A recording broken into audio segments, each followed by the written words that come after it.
Encore une fois, il avait réussi à créer l'événement. Comme il l'avait déjà fait en octobre dernier, le vidéaste Squeezie avait réuni, ce samedi 9 septembre, une vingtaine de ses collègues les plus puissants pour un show extraordinaire, un véritable Grand Prix de Formule 4, le GP Explorer 2.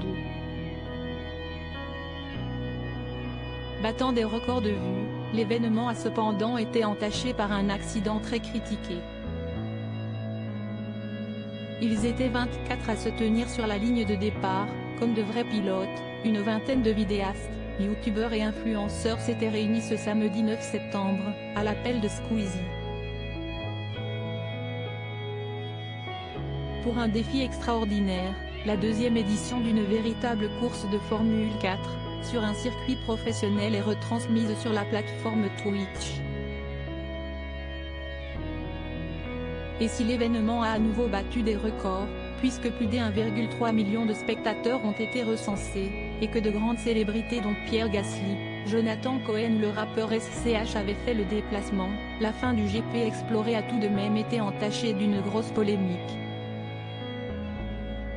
En effet, alors que tous les deux étaient plutôt bien placés, les deux stars d'internet Manon Lanza et Maxime Biaggi se sont percutés, créant un gros accident et les empêchant tous les deux de continuer la course.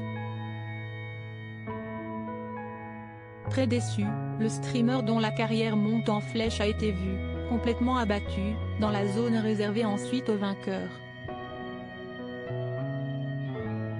La jeune femme, quant à elle, a été évacuée par ambulance discrètement. Il faut dire que c'est elle qui avait percuté son compère, sans avoir eu le temps de freiner à l'entrée d'un virage et que le choc physique a dû être grand, comme le rapportait une internaute. Mais certains se sont montrés bien plus cruels, l'accusant d'être un danger public, ils ont parfois été jusqu'à l'insulte, souvent très misogyne, ou même à la menace de mort pour avoir tout gâché.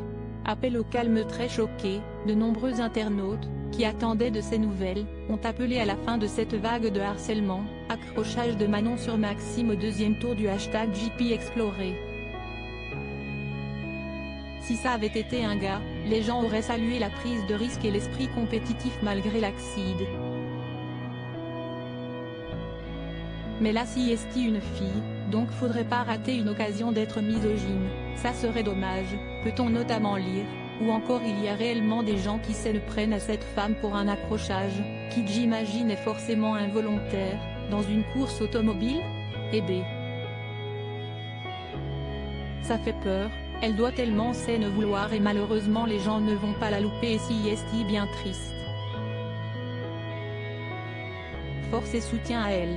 Michou, présent sur place avec sa petite amie Elsa Bois, a lui aussi plaidé pour que la situation s'apaise, trop triste pour Maxime et Manon. Donnons-leur tout notre soutien et ne cherchons pas de fautifs dans l'histoire, ça ne sert à rien, tout comme Maxime Biaggi, directement mis en cause et qui a relativisé, si est la vie, si est une course et on ne peut pas tout contrôler. Désolé et merci pour votre soutien. Avec des frères comme ça, on peut pas perdre. Merci à tous pour votre soutien, j'ai passé une journée exceptionnelle. Force à Manon, si est la vie, l'important si est qu'on va bien. La jeune femme a finalement rassuré ses fans sur Instagram, malgré le choc, elle semble aller bien. Merci pour tous vos messages de soutien. Je vais bien, les examens sont positifs. Je vous aime, à très vite, a-t-elle écrit. En espérant qu'elle se concentre sur les messages positifs plutôt que sur ceux remplis de haine.